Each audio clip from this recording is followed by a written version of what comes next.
ওয়াকার নিশ্চিত থাকেন, ওয়াকার যেদিন ব্যারাকে ফিরে যাবে বা পালিয়ে যাবে, ওয়াকারের তো জায়গা নাই দুইটা, একটা হলো পালায় যাওয়ার সম্ভাবনা 99%, 1% সম্ভাবনা ব্যারাকে ফিরে যাওয়ার।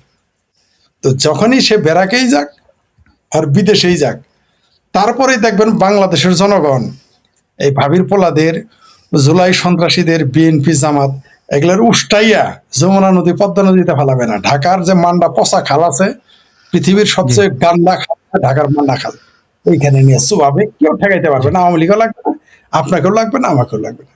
আওয়ামী লীগের শত সমালোচনা আছে, কোনো সন্দেহ নেই, তাদের রাজনীতিতে ভুল আছে, তারা ক্ষমতায় যখন ছিল অনেক ভুল ত্রুটি, অনেক বড় বড় ব্লান্ডার করেছে, কোনো সন্দেহ নেই। কিন্তু তারপর আমরা নিশ্চিত যে আওয়ামী লীগ ক্ষমতায় থাকলে মিনিমাম গণতন্ত্র থাকে, মিনিমাম রাজনীতি থাকে, মিনিমাম আইনের শাসন থাকে, মিনিমাম দেশের অর্থনীতি থাকে। এরা ক্ষমতায় আসার পর কি করেছে দেখেন, পুরো রাজনীতির ভাষাটাই পাল্টে দিয়েছে। এমন শব্দ উচ্চারণ করে যে যেগুলো বলা যাবে না, মানে ঘরে তো দূরের কথা, এগুলো ফেসবুকে বলা যাবে না, কিন্তু তারা বলতেছে।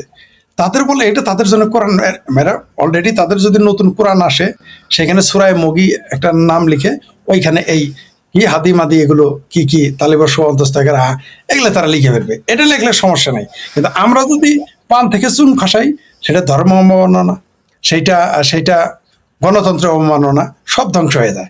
এখন কেউ কথা বলতেছে না। তবে এগুলো ভালো না। বাংলাদেশের রাজনীতিতে এই যে যে শব্দগুলো আনলো, বাংলাদেশের রাজনীতিতে যেভাবে ধ্বংসাত্মক এই মবের জনক ওয়াকার আর ইউনুস, ওয়াকার ইউনুস যেভাবে মব সৃষ্টি করে দিল, বাংলাদেশের আর কোনো ভবিষ্যৎ আমি দেখতে পাচ্ছি না আপাতত।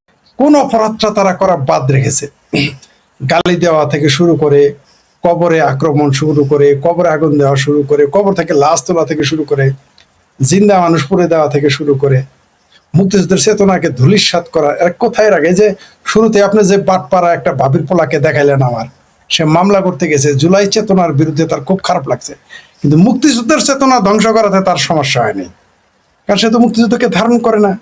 3 জনের নামে মামলা দিয়েছে, মাহি, শাওন আর হচ্ছে শান্তা। শান্তা হচ্ছে আমাদের আরেকজন সহকর্মী মোমেন মেহেদির স্ত্রী, তার বিরুদ্ধে মামলা করছে। কারণ কি? কারণ তারা জুলাই স্মৃতিকে ঘৃণা স্তম্ভ। সমস্যা কি?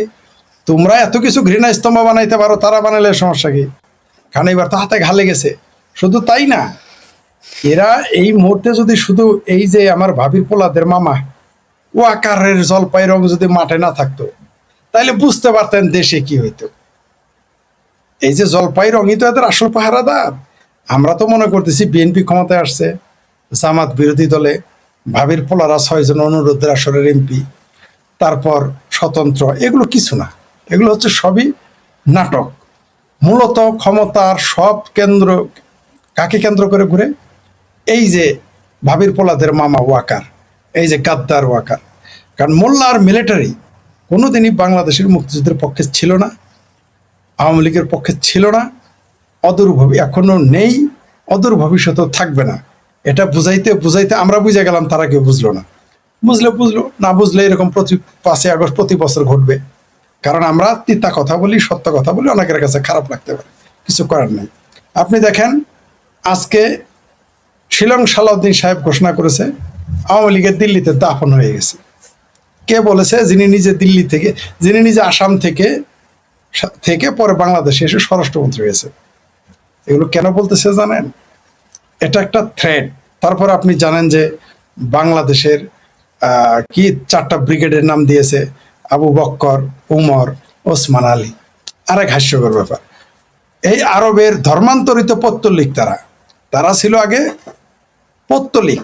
বা হিন্দুরা যেমন মূর্তি পূজা করে, ওরা ছিল পেগান মূর্তি, ওদের মূর্তি পূজাটা এরকম দেবতার নাম ছিল না তাদের মতো করে। এরা ছিল হলো তৎকালীন সময়ের মূর্তি পূজারী বা পত্তলিক। তারা ধর্মান্তরিত হয়ে মুসলমান হয়েছে। সেই লোকদের, তারা যদি কিছু করে থাকে, তারা আরবদের জন্য করেছে।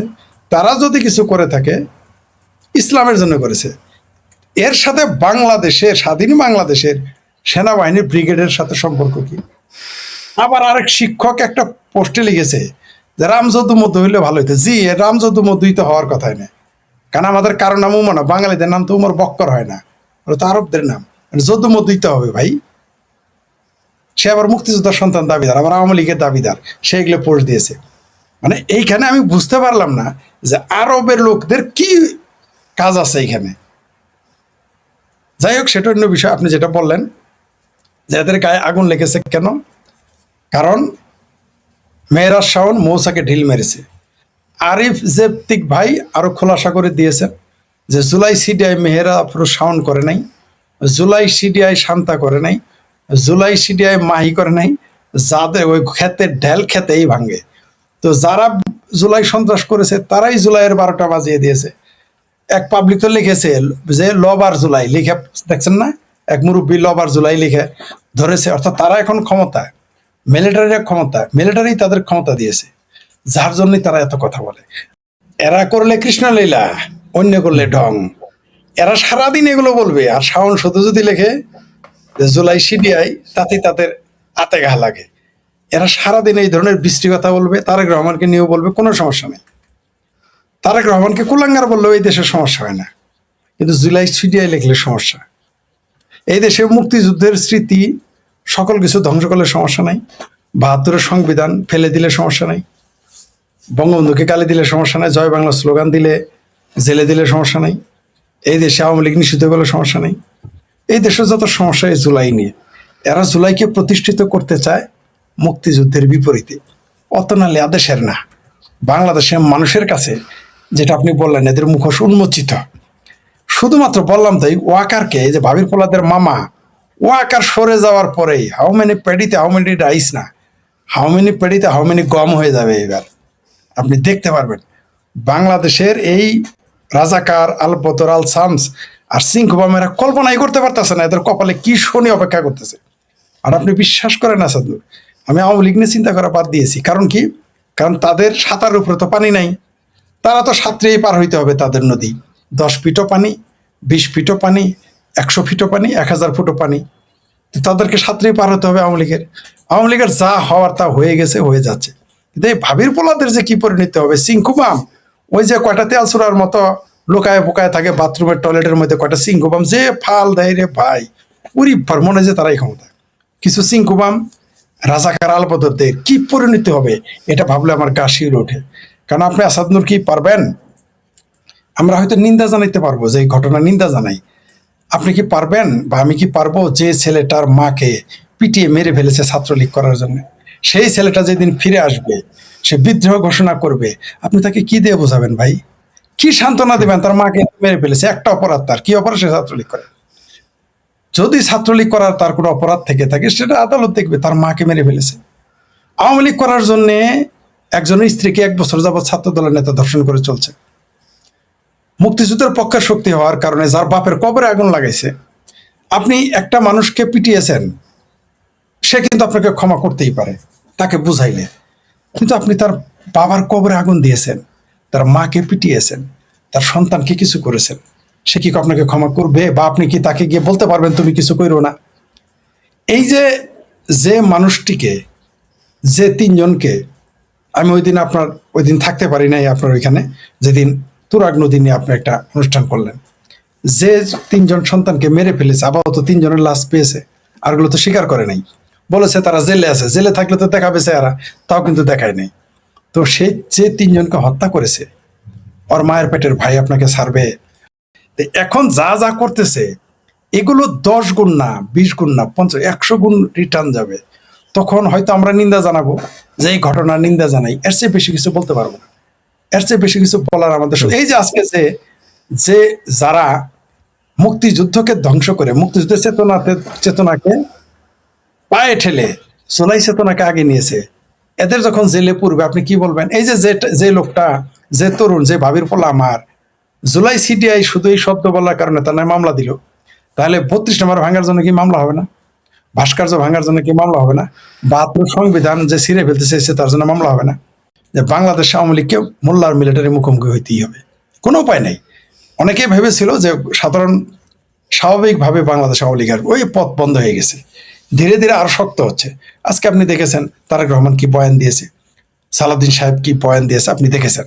এই বয়ানের ভিতরে প্রমাণ করে মুখোমুখি হতে হবে। তবে এটা ঠিক যে দেশে 30 লক্ষ মানুষের রক্তের বিনিময়ে দেশ স্বাধীন হয়েছে, অগণিত নারীর সম্ভ্রমের বিনিময়ে আমার এই বাংলাদেশ কেনা, এই বাংলাদেশে 71-এর মতো পরাজিত শক্তিরা আবার পরাজিত হবে।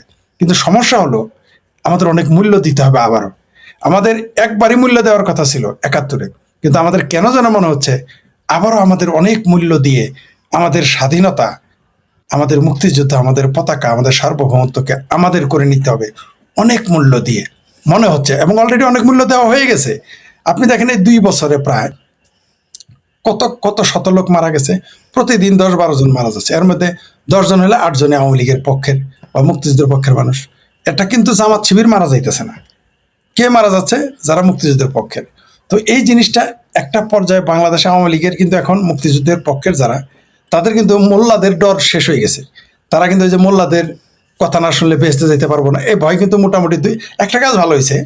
আগে যে আওয়ামী লীগের লোকদের যে একটা ভয় ছিল যে মোল্লাদের যদি একটা চটকানা দেয়, তারই ধরে যদি একটা টান দেয়, কান্ডা ধরে দুটো চটকানা দেয়, বা কোনো মৌলবীর পাশায় যদি একটা পিএল দেয়, বা ঘেটে ধরে ঘোরায়, বা জুতার মালা দেয়, তাহলে তো বেহেস্তের নাম কাটা যাবে। এই ভয়টা এখন চলে গেছে। এবং এটা কারা করেছে জানেন? এই মোল্লারাই করেছে। এত অত্যাচার নিপীড়ন করেছে যে এই মোল্লাদের কপালে কিন্তু শনি আছে। এদের মসজিদ থেকে ঘেটি ধরে বের করে করে মানুষ পিএল দিবে পাবলিকে, এই মোল্লাদের, এই রাজাকার। মনে করেন কি, আপনি কি মনে করেন আফসারি কোনোদিন ওয়াজ করতে পারবে?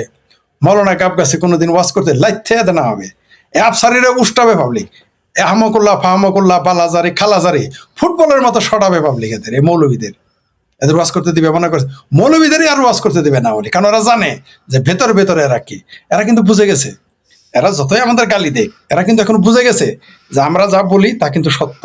এই যে সত্যটা বুঝলে ভালো, হ্যাঁ এটা বুঝবে, কিন্তু যদিও কেউ কেউ সন্দেহ করে বুঝবে না। কিন্তু আমার কেন যেন মনে হয় এরপরেও যদি আকল না হয়, তা আকল আপনার কবে হবে? আর কবে হবে? এরপরে যদি ভুল করে আগামীতে যদি আবার কোনো 5ই আগস্ট আসে, ফিরে আসে আওয়ামী লীগের জীবনে, বাংলাদেশের জীবনে, আওয়ামী লীগ তো বন্ধু খুঁজে পাবে না, পাবে না। তার নিজের দলের লোকই সে খুঁজে পাবে না। অন্য তো দূরের কথা, যারা আওয়ামী লীগ করে না তারা তার কোনোদিন তার পক্ষে টু শব্দটি করবে না। হয়তো আওয়ামী লীগের বিরোধিতা করবে না, কিন্তু টু শব্দ স্পিকটি নট হয়ে যাবে, সবাই একেবারে শাটডাউন করে দেবে তাদের মত, কোনো কথাই বলবে না। আর মনে রাখবেন, আপনার বিপদে আপনার বন্ধু যদি কথা না বলে, মুখটা বন্ধ রাখে, আপনার 10টা শত্রুর চাই তখন বেশি করতে হবে।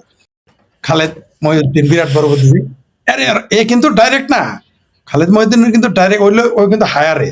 আমি আবার বলি, এটা দায়িত্ব দিয়েছে তুরস্ক আর পাকিস্তান, দায়িত্ব দিয়েছে প্রথম আলোর সম্পাদককে মতিউর, আমাদের সাবেক কমরেড, 6,000 টাকা বেতনের চাকরিজীবী, তার 6,000 টাকার একতার সম্পাদক, তাকেই দায়িত্ব দিয়েছে, তিনি একে হায়ার করেছে। নাহলে এইরকম ঠাড়া পড়া মিথ্যা কথা কোনো পাকিস্তানি বলবে না, হাসাহাসি করবে মানুষ।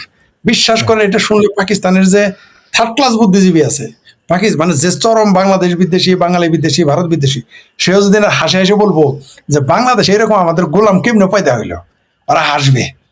তাই এদের নিয়ে মানে আমরা এত বীজ, জি এত দালাল ছেড়েলাম বানাইলাম কেমনে? বিশ্বাস করেন আমার বুদ্ধিজীবী আর শখ মিটে গেছে, আমার আগ্রহ নাই, আমি স্বাভাবিকভাবেই চলবো। এই জুলাই সন্ত্রাসটা কিন্তু ভয়ঙ্কর। এটা আমাদের দেশ, আমাদের সার্বভৌমত্ব, আমাদের পতাকাকে খামচে ধরেছে। আগে কিন্তু শুধু শুনতেন শকুনে খামচে ধরেছে, আমাদের পতাকা শকুন খামচে ধরেছে, এখন কিন্তু পুরো বাংলাদেশটাকে খামচে ধরেছে। তাই সতর্ক থাকুন। যদি আপনি সতর্ক না হন, এই কষ্টটা কিন্তু আপনাকে ভুগতে হবে, আপনার পরিবার ভুগবে, আপনার আত্মীয় ভুগবে। ওখানে তখন আওয়ামী লীগ বিএনপি দেখবে না মানুষ। কারণ এই দেশে যদি দুর্ভিক্ষ হয়, এই দেশে যদি গৃহযুদ্ধ হয়, এটার প্রতিক্রিয়া সবার উপরেই কম বেশি পড়বে। তাই সতর্ক হন, দেশপ্রেমে উদ্বুদ্ধ হন। মুক্তিযুদ্ধের পক্ষের দল, মুক্তিযুদ্ধের পক্ষের শক্তি যেন সবসময় ক্ষমতায় থাকে, যারা দেশের গণতন্ত্রে বিশ্বাস করে, মুক্তিযুদ্ধে বিশ্বাস করে, দেশের অর্থনীতি নিয়ে চিন্তা করবে। পাকিস্তান চলমান সংসদে বলেছে হামে বাংলাদেশ বানাতো, হামে বাংলাদেশ বানাতো। আরেক ফাত্রা বুদ্ধিজীবী মহিউদ্দিন বলে 71 সালে নাকি বাংলাদেশ দুধ মধু নদীর বহর বয়ে চলতো। হাই, কত বড় মিথ্যুক! ধিক্কার জানাই এরকম বুদ্ধিজীবীদের। এদের থেকে সতর্ক থাকুন। তবে 2024-এর 5ই আগস্ট না আসলে আমরা এরকম দাড়ি ছাড়া ক্লিন শেপ রাজাকার আলবদরদের চিনতে পারতাম না, দেশ শত্রুদের আমরা চিনতে পারতাম না। ধন্যবাদ।